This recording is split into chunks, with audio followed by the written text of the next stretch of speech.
एक आदमी की पत्नी अचानक से बहुत बीमार पड़ गई। मरने से पहले उसने अपने पति से कहा कि मैं तुम्हें बहुत प्यार करती हूँ, तुम्हें छोड़कर नहीं जाना चाहती। मैं नहीं चाहती कि मेरे जाने के बाद तुम मुझे भुला दो और किसी दूसरी औरत से शादी कर लो।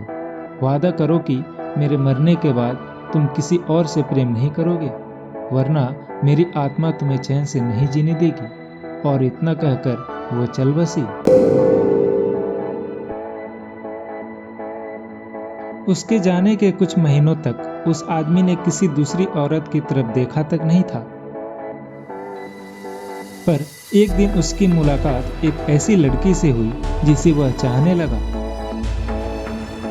बात बढ़ते बढ़ते शादी तक आ गई और उनकी शादी भी हो गई। शादी के ठीक बाद आदमी को लगा कि कोई उससे कुछ कह रहा है।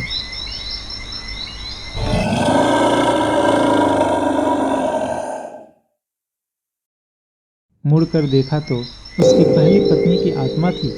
आत्मा बोली, तुमने अपना वादा तोड़ा है, अब मैं हर रोज तुम्हें परेशान करने आऊंगी। और इतना कहकर वो आत्मा गायब हो गई। आदमी घबरा गया, उसे रात भर नींद नहीं आई।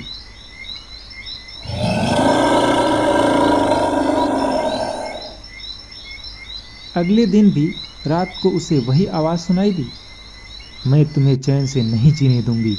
मैं जानती हूँ कि आज तुमने अपनी नई पत्नी से क्या क्या बातें की। और उसने आदमी को अक्षरशः एक एक बात बता दी। आदमी डर कर कांपने लगा। अगले दिन वह शहर से बहुत दूर एक जैन मास्टर के पास गया और सारी बात बता दी। मास्टर बोले, ये भूत प्रेत बहुत चालाक होते हैं।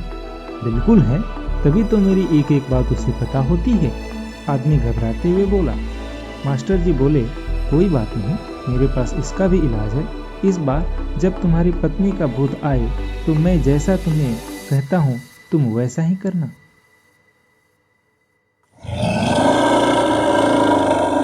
उस रात जब आत्मा वापस आई तो आदमी बोला, तुम इतनी चालाक हो कि मैं तुमसे कुछ छिपा भी नहीं सकता।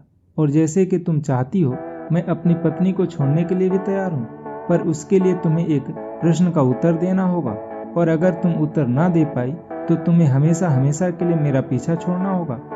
पत्नी का भूत बोला, मंजूर है, पूछो अपना प्रश्न। आदमी ने फौरन जमीन पर पड़े बहुत सारे छोटे छोटे कंकड़ अपनी मुट्ठी में भर लिया और बोला, बताओ मेरी मुट्ठी में कितने कंकड़ हैं। और ठीक उसी समय भूत गायब हो गया। कुछ हफ्ते बाद वो एक बार फिर से जैन मास्टर के पास उनका शुक्रिया अदा करने पहुंचा। मास्टर, उस भूत से मेरा पीछा छुड़ाने के लिए मैं जीवन भर आपका आभारी रहूंगा। आदमी बोला, पर ये मैं समझ नहीं पाया, आखिर उस प्रश्न में ऐसा क्या था कि एक झटके में ही भूत गायब हो गया। मास्टर जी बोले, बेटा, दरअसल कोई भूत था ही नहीं। मतलब? आदमी आश्चर्य से बोला, हाँ, कोई भूत था ही नहीं। दरअसल दूसरी शादी करने की वजह से तुम्हें एक अपराध बोध महसूस हो रहा था और उसी वजह से तुम्हारा दिमाग एक भ्रम की स्थिति पैदा कर रहा था, तुम्हें भूत का अनुभव करा रहा था। मास्टर ने समझाया, पर ऐसा था तो वो मेरी हर बात कैसे जान जाता था?